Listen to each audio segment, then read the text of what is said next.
which are around the theme of digital twins, which we've grouped together so that you see them as a portfolio this morning. We've got 3 more projects, 2 of them coming from SGN, and the final one coming from National Grid Gas Transmission. So if we're ready to move on, I'll hand over to the first project from SGN, which is around exploring the societal, operational and cross-industry benefits of a gas distribution network digital twin. Over to you.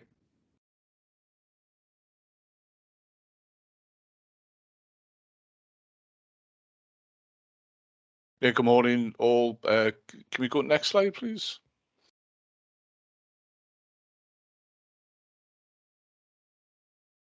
Yeah, hi. So yeah, that's great. So Pete Phillip here, SGN. So I'm going to introduce the two digital twin projects SGN led over the past couple of months, and then Erwin from IBM and Graham Fears from DNV will give a bit more detail. Then I'll come back at the end of the presentation.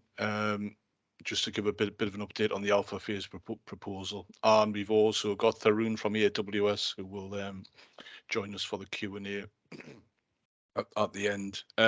So firstly, like others, I just want to thank everybody for the support on this. You know, IBM, DNV, AWS and National Grid Gas. It was a great effort, very tight lines, a lot of work done, and we still continue that work as we speak, really. So huge thank you to everybody, and to the UKRI team as well, who answered questions very promptly, particularly on Wednesday when I couldn't submit the alpha phase, and quickly jumped on a call and sorted that out for me. So thank you very much. So next slide, please. So this is just a couple of points from me that you know everybody knows on the call, but I just thought I would call them out. You know, right now the energy system is getting more and more complicated, and if we fast forward 10 years, I think you know we all believe it's going to be a very different energy system. You know, more and more producers out there: wind, solar, tidal, heat pumps, hydrogen, biogas, nuclear. You know, and probably many more. There'll be less methane being used to produce electricity in heat homes, but we still think that will be substantial. And in terms of heating the homes in 10 years, you know, it's probably still the majority. How we consume our energy is going to be very different. You know, there's more EVs, there's batteries on homes, district heating, peaking plants. You know, electric and hydrogen for transport industry, etc. 100% hydrogen to homes, hydrogen and biogas mix into the methane network, and hydrogen for power station, and many more, as many of the experts on the call will know. And it's not just going to get complicated for the networks; it's complicated for others. You know, planning authorities, you know, energy entrepreneurs, developers. What is the right choice of energy for those guys? It's getting more and more complex as we move forward. Next slide, please. So this is just a slide from the energy system catapult and the digitalisation report that came out earlier in the year, but you know, we are a very disjointed energy sector at the moment, and not just disjointed between energy companies, probably disjointed within each of the companies as well. Yeah, so you know, the plumbing isn't right now, and we're going to have to change that, and the current systems and processes will not be enough to meet the challenges as we move forward. And we believe, as a team, that digital twins will enable the energy sector to get the plumbing right and support that journey to net zero. So with that, next slide, please. I'll hand over to Erwin, who will talk about the gas network digital twin. Good morning, and thank you, Peter, for that introduction. So yes, I think it's a very exciting project. We you know, spoke to a lot of people, as we'll see in a minute, and you know, the feedback was you know, very good, very interesting. Learned a lot. So if we can move on. So I kind of feel a little bit embarrassed about putting such a basic slide up after we've seen so much on digital twins, and yeah, as a personal hobby, doing digital twins not just as work but kind of outside my day job. I was very glad to see how much there was, but I think it is still worthwhile to just reflect on the fact that digital twins are all about improving decisions. It's very easy to get caught up in the technology of it and so on, but ultimately all we can do with digital twins are improve the decisions that we make in the real world based on data that we've received from the real world. And we do this by answering what if questions, modeling what's happening in the real world, not just reflecting it as you do in, I think what some call a digital shadow. And it's with that in mind that we try to force ourselves to think at every step of this process, what are the decisions that we're actually going to improve by creating such a digital twin. So if we can move on, please. So the first key findings that we had was we looked at what are the industry changes that are driving this, and I think there were many, but if we had to point at the two key ones, we'd say that new low carbon gas production coming into the distribution network is probably one of them, and that might be biogas from all kinds of sources, such as farming, wastewater treatment, and then certainly hydrogen, either as a mixture being introduced into the natural gas network, or as a complete replacement for methane in certain geographic areas. So that was one. And then I think the managing this whole cross-sectoral energy demand and supply, the fact that I think we're going to see much more crossover between energy vectors, between electricity and gas and heat, and managing all of that is going to be very complex, and we'll need a much deeper understanding of how all of these systems work. And from that flowed our objectives. So the first objective was to facilitate better access to open energy data in line with the Energy Data Task Force report. And the idea is to enable anybody who's got legitimate access to data to help create this new energy system to get that access, and not just to actual data of the system as it is currently, but people will need to understand and have a view as to how the different actors in the energy ecosystem are planning to change their system, because ultimately that's probably going to influence their decisions as much as the current system. So having access to the output of models and of the digital twin is as important as having access to current state data that we can share. The next thing is improving visibility and capacity to make better informed decisions. So if you think, and again, this comes back to this whole idea of transitioning between energy vectors and converting between energy vectors. So we know that currently peaking plants help the electricity network cope with sudden increases in demand, or decreases in conventional production in the case of, say, power plant failures, or low wind conditions, as windflout as it's being termed. But to understand where we can place these best and which ones are best dispatched at any given point of time, I think we'll get to a point where it's going to be very useful to also understand the capacity in the gas network. So these things can't be designed independent of each other. And we need to start looking at the energy system as a whole, and not treating these vectors as independent systems.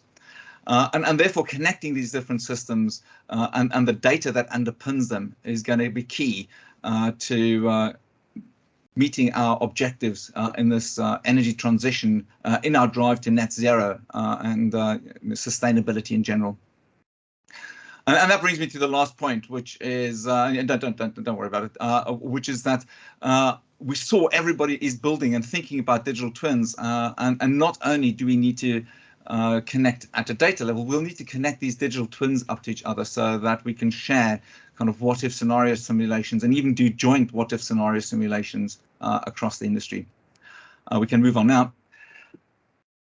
So I said we consulted widely, so this is just a snapshot of. I hope I've included everybody, but at least most of the participants involved, ranging from partners such as ourselves and AWS and National Grid, through to all the other actors that you see on there, and each of them had valuable input to give. So, so this is not just, so we collated a lot of this, but we can't take credit for all the output that's been produced here.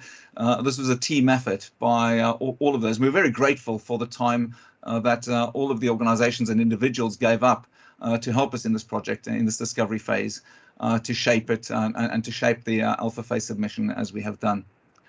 If we can move on to the next slide.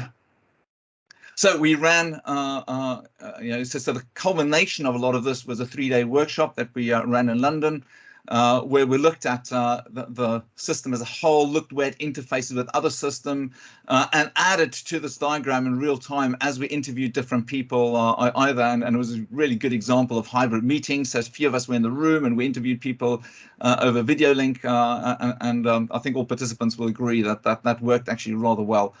So I won't say much more about this, but visualizing and documenting all these challenges then helped us to, if we move on to the next slide,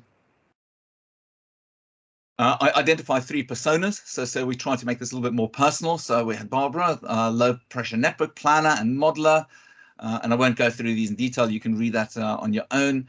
Helen, a local authority planner who needs access to things like spare capacity in the network. Where are good connections for gas? Where are things going to be difficult, and where reinforcement costs likely going to be high? And then Fred, an energy portfolio entrepreneur, so somebody who might want to build a peaking plant or might want to build a hydrogen plant that needs to know both where is there water, where is there spare electricity, and where can the gas network both accept and also benefit from injection of hydrogen. So if we go to the next slide, I've just taken one example. So we made these a bit more real with journey maps, day in the life maps that kind of looked at the complete process that these actors go through, these personas go through, and identified areas where we thought a digital twin could help them to improve their decision making, getting back to this whole concept that we're only doing this to improve the decisions that these people make at every step where we can help in their daily lives. I think with that we can move on. And then we map that to our reference architecture. So I co-led an initiative with IBM's Academy of Technology, which is our global think tank, on digital twins, and we came up with this reference architecture. I'm happy to share in a minute as well a paper that we published that includes that. So we mapped what we'd learned on the kind of solutions or potential solutions that we were formulating in our heads onto this reference architecture to give it some form. And that's where we worked very well with AWS as well to see how our different technologies could potentially be combined to address this challenge. And with that, we can move on. So the benefits to that we came up with and which we want to detail and explore further in the alpha phase is to expedite decision making on commissioning, connecting new projects. So I don't think we'll probably be able to do anything that can't be done at the moment, but if we are to meet our carbon targets and our greenhouse gas reduction targets and our climate change targets, we have to do this a lot quicker. And that's where we think a digital twin that gets models fed automatically from data that's coming from the real world, visualizing that data in the right context, not just on an abstract diagram of the network, but actually within the GIS environment, for example, which provides all the context about topology and other layers that are available in graphic information systems will expedite this whole decision-making process. Then the whole concept of managing intermittent demand. So peaking plants come on and off very quickly. At the moment, there's very little control or regulation around biogas providers who can inject gas at different times and different volumes. So managing all of that, we think, and making better informed decisions around all these new sources and sinks on the gas network is going to be a second benefit. And then the third is improved public safety. So, I mean, gas is a dangerous substance, whether that's methane or hydrogen. When there are leaks, rerouting supply, minimizing the number of customers that have an interruption of supply is critical, both to improve public safety as well as the service that's provided to the public. So those are the key benefits that we think building this digital twin will provide. And if we can move on. And that's me done. So I'll hand over. Peter, do I hand over back to you or directly to Graham? I can't remember. Yeah, directly to Graham. Graham, if you want to take over, thanks. I can indeed. Thanks very much, Pete. Thanks very much, Owen. So hi, everyone. My name's Graham Fays. I'm the Innovation and Digital Lead at DNV. And over the next 10 minutes, I'll talk a little bit about our work with SGN to explore green or low carbon hydrogen digital twins. Next slide, please.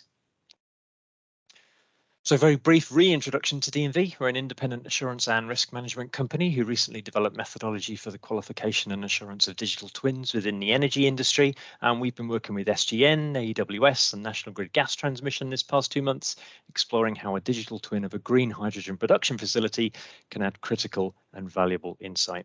Next slide, please.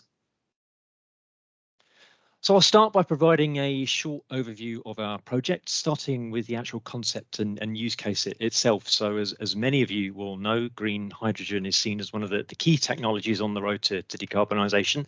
And on this digital twin concept, we've explored how a green hydrogen use case in SGN's H100 Fife could be connected to and enhanced by a reusable digital twin concept.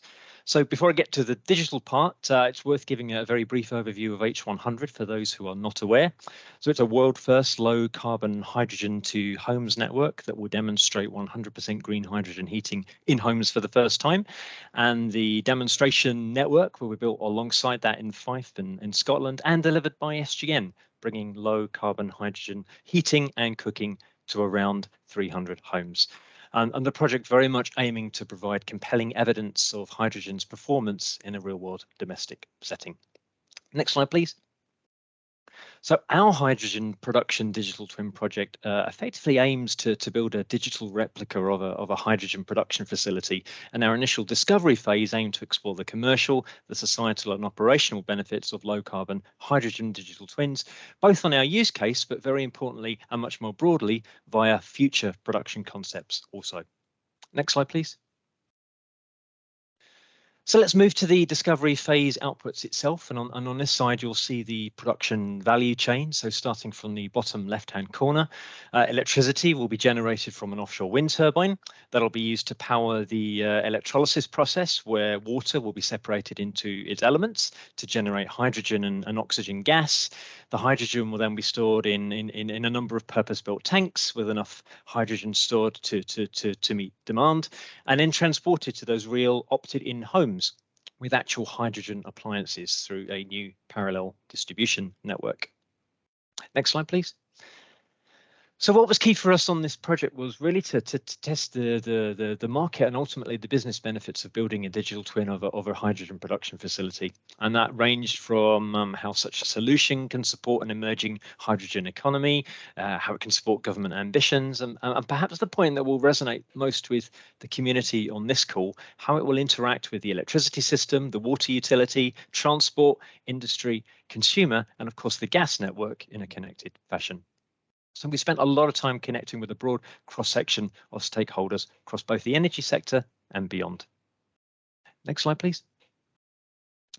So very similar to Erwin, our project team communicated extensively with industry, thought leaders and academia throughout the initial discovery phase, and we shared our work via a number of webinars. So that included sessions with the Digital Twin Hub and institutions such as the IChemE. we had a great number of conversations with different gas networks, independent oil companies, and organisations very much attached to the Track 1 industrial clusters in the UK. So all aimed at testing our concepts with the next hydrogen producers. And this allowed us to really use challenge and feedback to shape and refine our concept. And we really do thank everybody who was involved in that process with us. I think in total, we interviewed something like 20 different organisations and stakeholders, which range from government to the catapults to industry. And these are really valuable relationships that will very much be nurtured and developed during our proposed SIF alpha phase.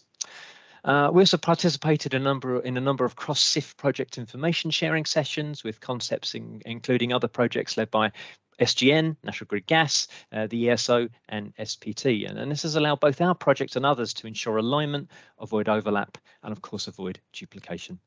Next slide, please. So what did we learn? Well, here are some example user stories written from the perspective of the facility operator. So the key themes here are how a connected digital twin can help manage that variation of inputs to the gas network as it becomes increasingly distributed and supply and demand is balanced. How such a production system will support connectivity to renewables and other utilities, and how it will drive transformation of network planning in the future, sustaining safety and ensuring resilience of supply. So on the right-hand side, you'll note the key functional elements that we've worked with the team to build out, with the initial focus being on capturing data from the plant via sensors and industrial IoT, and the flow of data from renewable electricity generation and the water utility, and the subsequent outputs, if you like, from our twin to the gas distribution network, all connected to an actual digital solution that we're building up with our friends at AWS. Next slide, please. A quick look then at what that means in terms of data. And as we've started to build out our concept, it's very evident that different segments of the supply chain will be truly connected for the first time as hydrogen starts to flow into our networks. And those businesses will, of course, be potentially exposed to risk from the partners in this chain. So, for example, technical risk could be introduced by unknown or below gas specification gas into the network. Financial risk could arise from matters such as variable reliability of energy supply impacting on continuity of operations. An operational risk could arise due to failure to balance multiple needs of a hydrogen production system, so water, power, storage. So in summary, the underlying data and how that is used to manage the relationship between energy production, storage and the demand side starts to become extremely important and is very much linked to our overall concept. On the next few slides, I'll show the high fidelity mock-ups that we've developed in AWS's TwinMaker solution to support our discovery phase work and interview processes. Next slide, please. This first slide shows the wind turbine, with key metrics being the performance of the turbine itself and the energy generated to power electrolysis or be transferred to the grid. Next slide, please. This second slide shows the electrolysis process itself. So here we've primarily focused on performance, the water utility, the hydrogen generated, and we really start to take an interest in the demand generated from storage and how that can be met by this process. Next slide, please. On this final slide, we show the storage. So really understanding and subsequently balancing supply and demand is really key for the hydrogen producer, the gas network and the electricity network.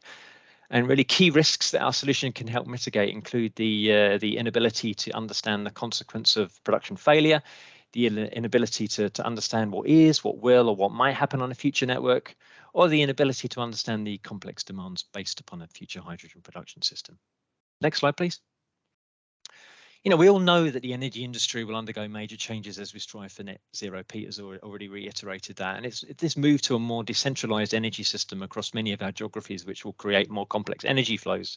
So for organizations like SGN and others, understanding the potential economic impact of a whole systems transformation in terms of market uptake, consumer demand, licensing and regulation, and future infrastructure investment in energy related initiatives such as hydrogen production requires, you know, establishing trust in the data ultimately underpinning the business processes. And of course, whilst this is happening, stability will need to be managed throughout the current system at all levels. And this will only increase in importance as the energy transition accelerates. The headline message, of course, remains quite simple. Keep customers safe and warm, ensure security of supply, balance supply and demand in an increasingly distributed network. And on the next slide, That will be underpinned by interoperability. So that's key. So creating safe, trusted and structured data transactions between actors in the UK energy system to manage and track attributes of the energy product is extremely important. And aligned to the vision of so many on this call, that will be done through an ecosystem of connected twins, so gas, electricity, water, renewables and more. Our intended next step is to start building out this concept. So using our real world use case and the connected local authorities, community and industry continually checking in with the themes that we've outlined here. And Pete will talk a little bit about our plans for the next phase in the final few slides. I'll move to my last slide, please. So creating reusable content that can be adopted by future hydrogen production systems on other gas networks, gas distribution networks, that's really crucial for us. And when we connected with a number of networks and stakeholders in this space, everybody we interviewed foresaw a future hydrogen-based gas network that will ultimately be data-driven with three main business drivers for digital twins of such systems: to encourage rapid decarbonisation, to deliver high levels of stability with additional resilience and a focus on safety, and to optimise the whole system in a connected supply chain. And that really confirmed our assumptions that digital twin solutions must be driven by business needs over technology. And that requires the gas industry to trust the output of any digital system that's created. And many of us would have seen the recent announcements from UK government proposing an investment of £240 million to support hydrogen production as a clean, low-cost energy technology.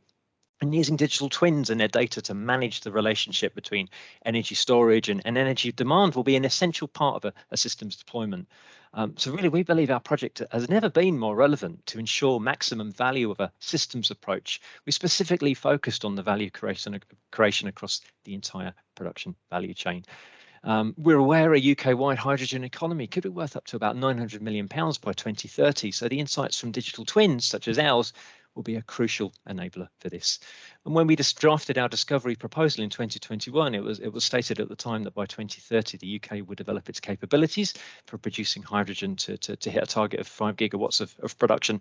And of course, many of us are aware that in April 2022, the ambition was increased to 20 gigawatts based on a need to generate energy locally and ensure security of supply.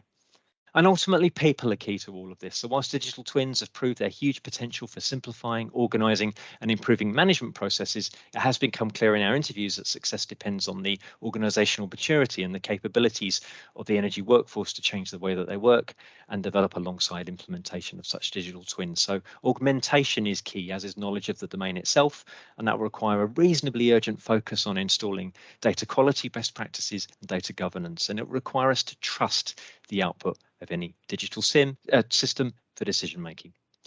Thanks for listening. Pete, back to you. Yeah, thanks, Graham. Thanks for that, and thanks, Erwin, for your update. Can I have the next slide, please?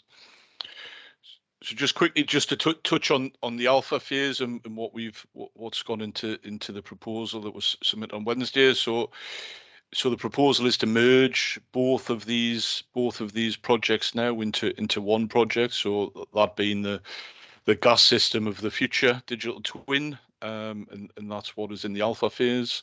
We've brought all the partners together, and we've now brought National Grid ESO into the partnership as well to ensure that we are thinking about that question of interoperability across different sectors. So a very strong team there now with SGN, IBM, DNV, AWS, National Grid Transmission, and National Grid ESO. So very pleased that we've managed to get that partnership together. Why are we putting these two projects together? Well, we believe it's better value for money for the consumer. Yes, so rather than running two projects, we have one project to run, with actually some significant contributions from all partners in there. So much better value for money. It starts introducing the interoperability element. So both from that hydrogen to gas network interoperability, but also thinking about that interoperability between National Grid and National Grid ESO. This will help accelerate that transition. Like I said earlier, we think it's a critical enabler for the future gas system, and it'll help us drive that digital maturity across energy networks. It really does also feed into the whole energy system thinking. and will help us balance supply and demand in the future. So next slide, please. So just a little bit on what we've done. So we factored in 12 work packages actually into the alpha phase plan. Some of which are standard project type work packages like startup, closeout, governance, etc. But there's some key ones in there. So which is prototyping, so hydrogen twin prototyping, which will be built on top of the H1 user case, the H100 user case, as Graham has spoke about. The gas network prototyping, which we're actually going to build. We're going to use the user case of another innovation funded project that SGN ran in terms of real-time networks on our Medway network, because that has significantly more telemetry in IoT on that network. So that's what we intend to use for that prototyping. And then the connected twin element of that. So how do we bring both of those twins together? And potentially and hopefully communicate with the ESO digital twin as well. Yes, so that's a technical side, but also key to this is the data and data quality assessment in there. I think every project has touched on that. Data quality is paramount. Data standards or paramount to making this interoperable across industries, and also quality assurance. So whatever we intend to build here, we need to ensure that we're going to get quality information out of it, that will help us make better decisions and not worse decisions. So I guess what I'm trying to say is the alpha phase is about a lot of prototyping. In that prototyping could be on paper, could be digital, etc., but that will be feel fast type approach. Test that business case, keep going back to stakeholders, testing the business case throughout that 6-month period, and ensuring quality in the twin and in the data, which will then hopefully push us forward to the beta phase, where we will look to build a real world digital twin of the gas network. And that's me. Thanks, David. Thank you. Thanks a lot, Pete. So just to clarify there, that was 2 different projects that you saw the presentations of, both led by SGN, but in similar areas. And as Pete just articulated, they're actually merging those through phases. That is a characteristic of the SIF. There's always the option to merge projects where they might benefit from working together, and also to bring in other partners through the process as well. And thanks, Erwin, for showing a photo of a whiteboard. It wouldn't have been a true show and tell without a whiteboard shot at some point, so I'm glad we've ticked that one off. We'll move on to the next project in this session before going into the Q&As, which is the Gas Networks Interoperable Digital Twin project from National Grid, Gas Transmission and partners RAVMAC. Over to you, Mark. Thanks, David, and thank you to Peter and the SGN team. It's a great segue into this project. As you can see, Peter and the team are part of this particular project. If you move on to the next slide, what we're really covering off here is the aspects around, as it says on the tin, digital interoperability between digital twins. And what we've explored specifically around the gas network, but also supported its relationship to the electrical network too. The primary focus of this project was to focus on the specific user requirements that would lead to the functionality and formation of a digital twin. So what are the absolute functional and non-functional requirements required to build these digital twins, and then understand the relationships.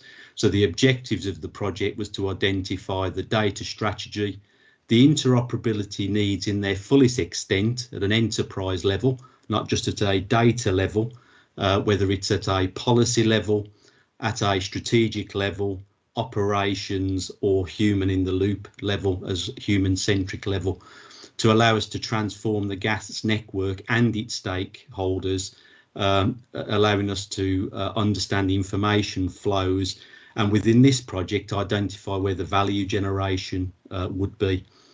So what we've effectively looked at, and the key benefits that we've cited and built upon through this discovery phase, is what are the technical enablers that we see, what are the relationships that exist within the particular aspects of the gas and electrical network, and then that allowing us then to look at the digital twins through the exchange of data and quality assured data.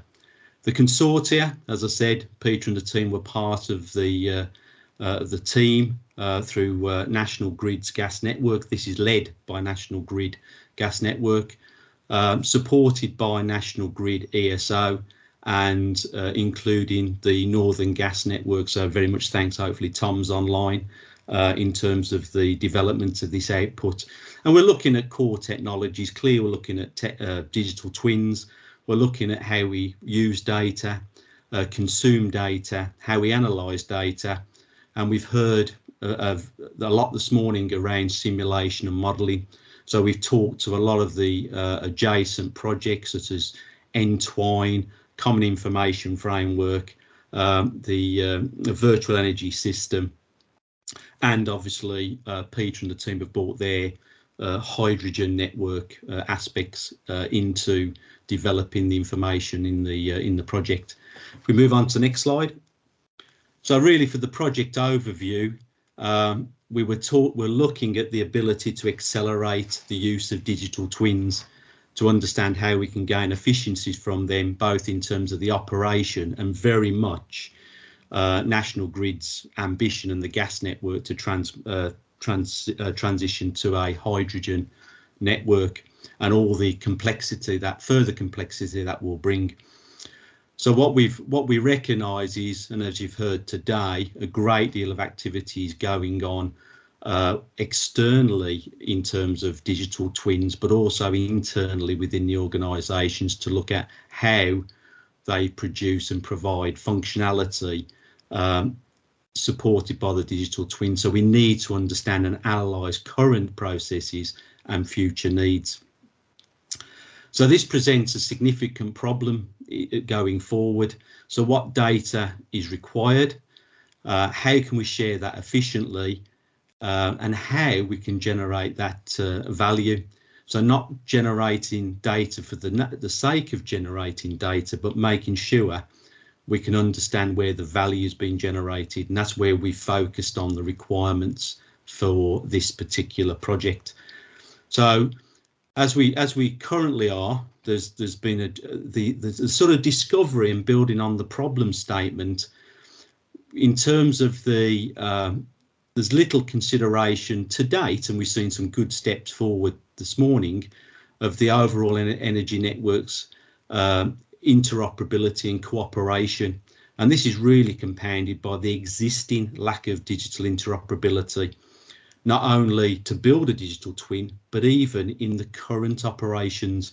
So what we've managed to discover and explore within this project is where those existing gaps exist, let alone for the requirements or the benefits of building digital twins. If we can go on to the next slide, please.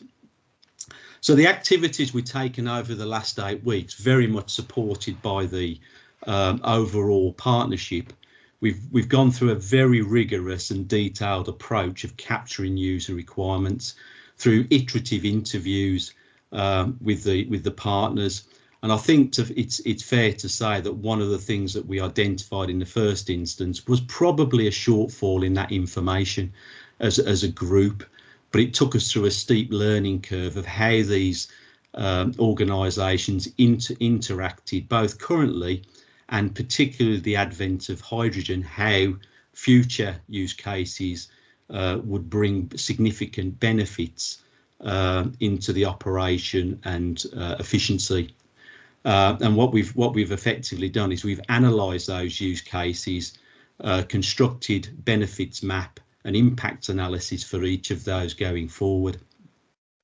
So what we've done in adjacent to that, we've undertook comprehensive literature searches across other sectors.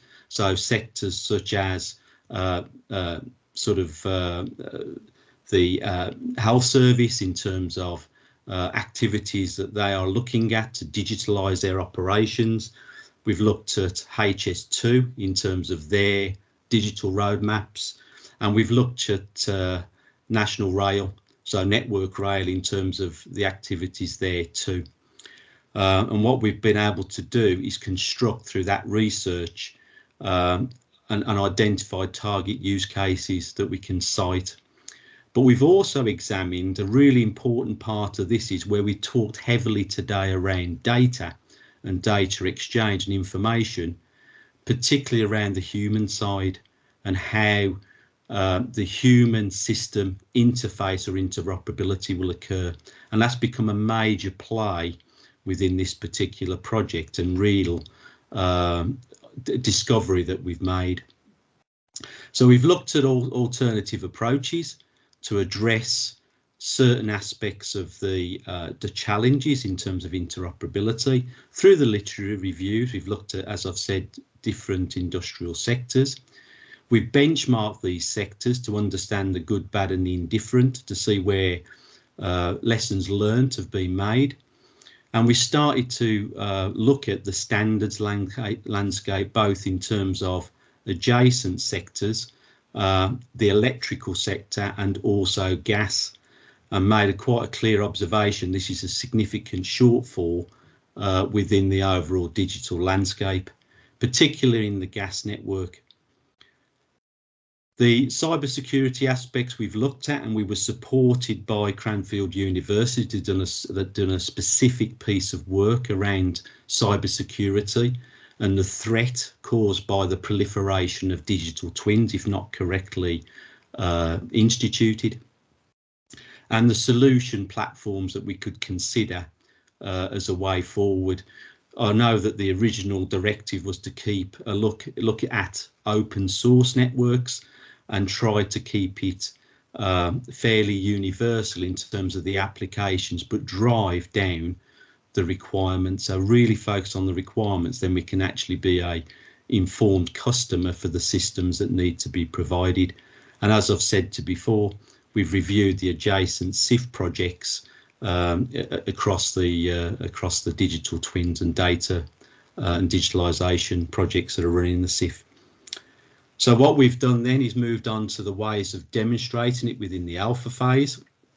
So the comprehensive test case, the use cases that we've developed have now started to identify the test case requirements, and I'll come on to that shortly. We've identified the methods of assessment for the alpha phase, and we've produced an outline design for a model-based test environment, very much around the human-centric aspect as opposed to data. Clearly data will be part of that, but how the technicians, operators, in-field engineers will use this data both on an operational basis and quality basis.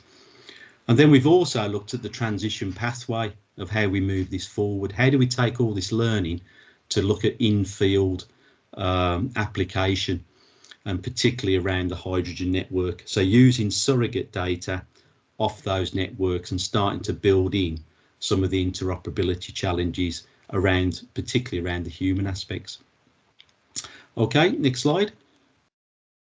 So coming back onto those user needs, the needs analysis. First of all, we constructed a boundary diagram, so we had a clear boundary diagram in terms of what we were going to look at. So we looked at the National Grid gas network operations and system operations, and we looked at their relationship to the distribution network and ESO for electrical. We developed the boundary diagram, kept it very operational, and then we started to develop and capture those needs. And as I said to before, there was two stages to this. We set up a method of capturing those requirements, both in terms of existing user requirements and use cases, but also the future use cases, so future scenarios. So if you look there as an example of a high level use case, specifically around emergency response on the network. And we cited this as one of the use cases that could be used to both look at the human activities, the high level of current manual processes and how they would be automated, and the data exchanges, how it's exchanged, the frequency of exchanged, and why it's exchanged. So it's an existing case and a future case based on the hydrogen transition. Okay, next slide, please. So the potential opportunities that we really sort of discovered on the journey was three key components of interoperability, specifically around the area that we studied. And you would have heard a lot around that already today, around the need for data assurance.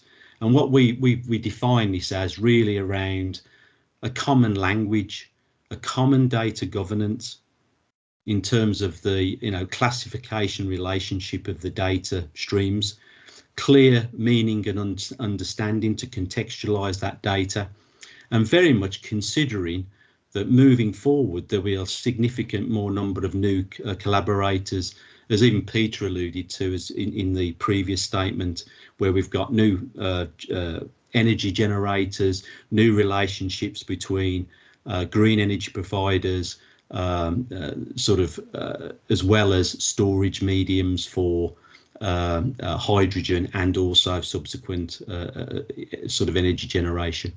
So a sort of exponential growth of relationships that we anticipate and needs to be managed, but we need that common framework and language to do that. In terms of the model-based test environment, this is really about us moving forward, very much using adjacent systems approach that are used in complex areas. A good example is the automotive sector, where it designs complex systems for vehicles. But if you can imagine that scaled up at a national level for the gas, it's understanding the interfaces and very much the human interfaces to drive that interoperability. So it's the interoperability between the assets, the processes, the people, and the governance of that. And then obviously we'd look at executable models and start to look at risk mitigation by inserting fault insertion into that particular model-based process. So very much of hardware in the loop, but very much around human in the loop. And then I touched upon standards, and again we've heard that a lot today. We've reviewed over 60 standards within the over the last 8 weeks, and we've understood where we could harmonise transition standards from other sectors. And we've also engaged with work that's already been done within BSI as a way of accelerating that transition going forward. Next slide, please. So the two are potential approaches. So we've discovered potential solutions, but how would we approach this? So we see the business, the whole energy sector, in two states. One in a current state, you might say the brownfield state, and one in a greenfield state in terms of hydrogen and new energy generation and transmission. So we looked at the transitional state as an evolution of existing tools and migration through using ontology and standards and using a model-based test environment, through to a more transformational approach that geared primarily around the hydrogen network, particularly for gas, and then the new stakeholders and actors within the system. Okay, next one. Next slide, please. Thank you. So really, in terms of the benefits, what we've identified, so in terms of the ontology, agreed terminology, increase of use and reuse of that terminology going forward, the increased maintainability of the system. One big thing around, one huge challenge around digital twins is not just constructing the digital twin, it's also maintaining and change control in that digital twin. So we need clear language and definition. Facilitation of knowledge sharing. It's really important that digital twins will be a repository for the knowledge within a given enterprise or sector. So very much needs to be protected. We talked about cybersecurity earlier, and we also need to understand a common vocab and vocabulary. And that was quite clear from the discussions we had across the interviewees and the partners within the project. Talked about standards, an interoperability framework. It aids definition and quality. It sets the minimum requirements that need to be achieved. And it's a bit about how to, in terms of the recognised solution, gives guidance to all the existing and new incumbents that are potentially joining the energy transition. It improves efficiency. It reduces risk in terms of standardised, but it also provides assurance through an auditable baseline. We can effectively have an agreed standard that we work to for digital twins, and very much how information is shared and interfaced. And the last bit is around that model-based test environment, the improved data cognition of people.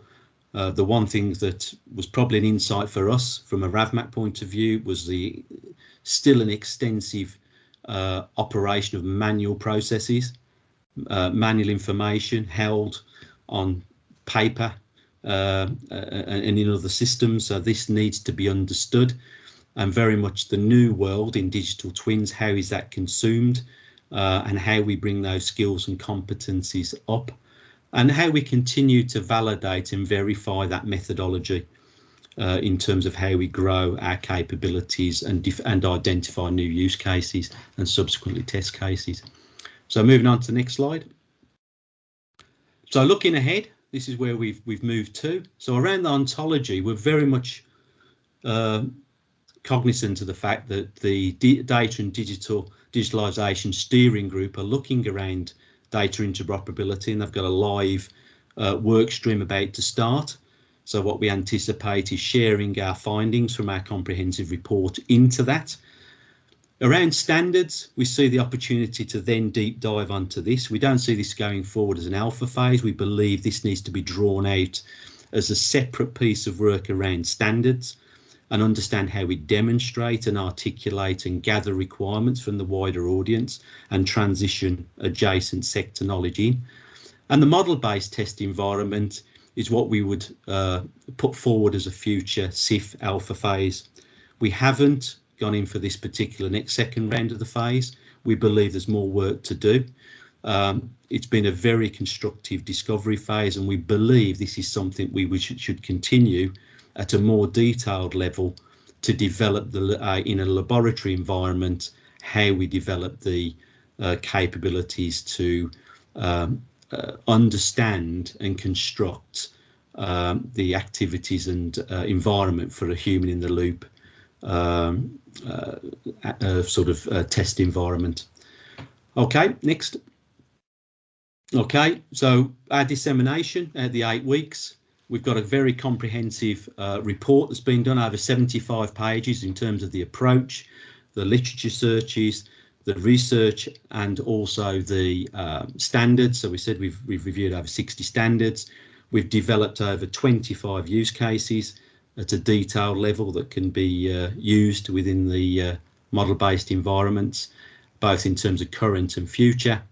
And we see that as something we'll share with the wider group to benefit everybody sort of moving forward. So we're going to understand how that's communicated and disseminated going forward with the National Grid Gas team lead going forward. Okay, next slide. I think that's the final one. And Q&A. Thanks a lot, Mark. If I could invite everybody who's just presented the last few stations back.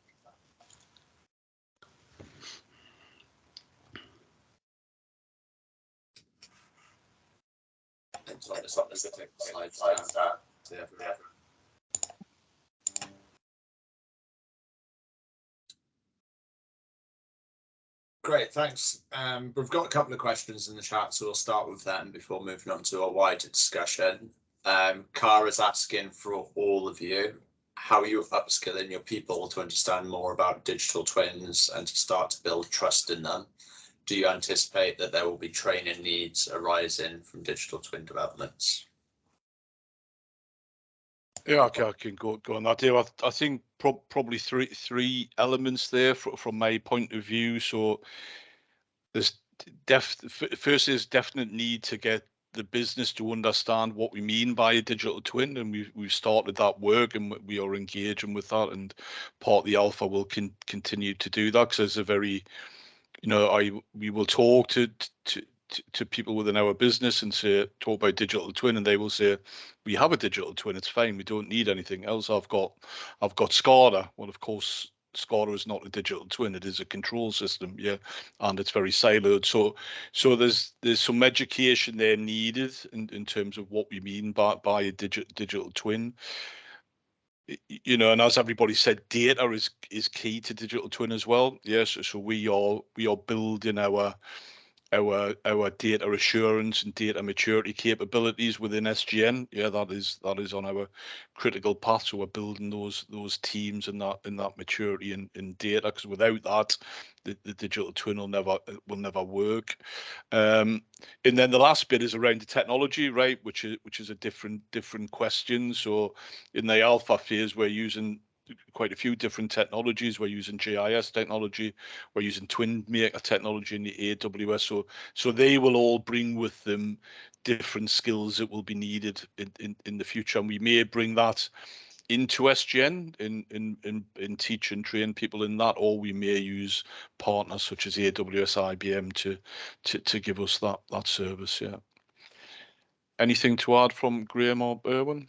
I can, Pete. I mean, I touched upon organisational maturity, I think, in the presentation. I think, David, one of the things we really learned in Discovery was the importance of capturing hearts and minds throughout all levels of the organisation. And we spent a lot of time engaging with SGN's C-suite, actually, to try and bring, management teams, leadership teams also along this journey, and also to help with the kind of, I guess, dissemination of some of the key messages that we were hoping to impart in the business. I think one of the headlines was that there's perhaps a view that digital twins will effectively become a black box, so the user or the system utilizing the data will be prevented from effectively gaining knowledge of the data origin, the levels of quality within it, legal or contractual obligations, etc. So I think that's something we'll definitely focus on in a future alpha phase. I think the great thing about SIF is that we'll also use it as an opportunity to just bring different personas into the project, and I think that will also help with knowledge dissemination, but actually also this skills point, which I think was the key element of the question. So it's about engagement at all levels, it's about involvement, it's also about getting hands dirty. So I'm really looking forward to the hope for opportunity to put something in front of people so we can get some really good dialogue going, and actually folks can start believing in something they've probably been reading about for a number of years but haven't yet seen materialize. So I think all of those different factors together will ultimately lead to great conversation about what skills are needed in the future, and actually how do we transform the skill set of today. David, could I just add to that from the project? I mean, that's probably our biggest discovery on the interoperability work that we've had is, as Graham said, there's hearts and minds about, how you move to that new digital world. But I think the bit for us is we were very conscious of the sheer manual labour, sort of manual nature of some of the processes that we use within the industry, and there's a lot of knowledge in people's heads in terms of that needs to be translated. So digital twins will go some way to do that, but we need to be cognizant, if that's the right word, of the fact that people are going to have to use these new systems and ways of working, whether there's somebody out in the field. I mean, Peter gave me a story of the field engineers that go through 700 documents in field to do a repair.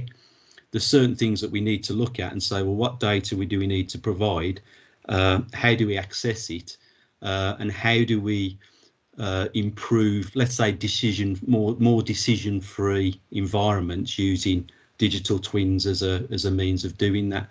So a lot more information to hand, and that's why we're looking at the model-based test environment as a way forward. But it really needs to be carefully orchestrated, because we've got the aspect around the human aspects that we've got to consider in terms of different learning and data ways of consuming data. Great, thanks everyone for that. Before I move on to two more things to add to that, if I may. yeah, So firstly, I think digital twin. I don't think there are digital twin professionals. I mean, there are people like myself who've got a special interest in it. But I mean, digital twins are made up of stuff we already do. They're made up of modeling, and they are, so SGN has some excellent models. They are, fed by IoT data, and there are people who understand control systems and instrumentation. And a lot of it is about integrating these things together. And there are people who understand systems integration. So a lot of this is about creating teams that collectively have the right skills to deliver a digital twin. I think a lot of the base requirements for this already exist in the organizations. And I think in terms of driving that, I can just say that the CIO of SGN invited me to present on digital twins to his team meeting. So that was an education event across SGN's IT department, at least to drive that. On the interoperability, I mean, ideally we'd all have standards in this space, Sarah, and I think we've discussed this before. In the meantime, and I think there are some standards like SIM, which we fully intend to use where applicable. I don't think that they'll cover all the areas that we're going to cover. I think in the absence of standards, I think it's extremely important that we are open with metadata, that we share the data that describes our data, because that will allow other people to use it. And I think there are really good standards available for sharing metadata. And I think that's going to be key in the interim. I think in future we'll want to expand standards like SIM and potentially create other standards. There is an international ISO organization or ISO project to drive digital twin standards, and that we're involved in. It's very much led by China at the moment. So I think it's kind of watch the space, but focus on metadata in the short term would be my answer on that one.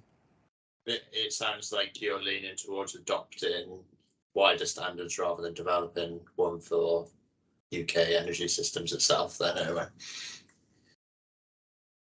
If they serve our purpose, yes. I think we just need to be conscious of the fact that we need that common language, we need standards, we need an ontology, and as it's important that we take this specifically offline and understand what we do and what's out there today.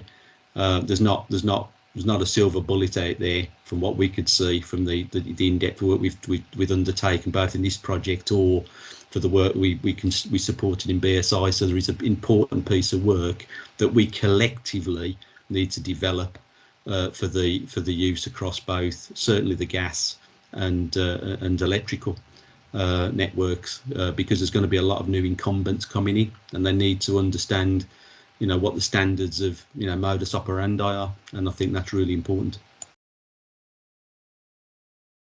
Anything up to add, Pete, Graham?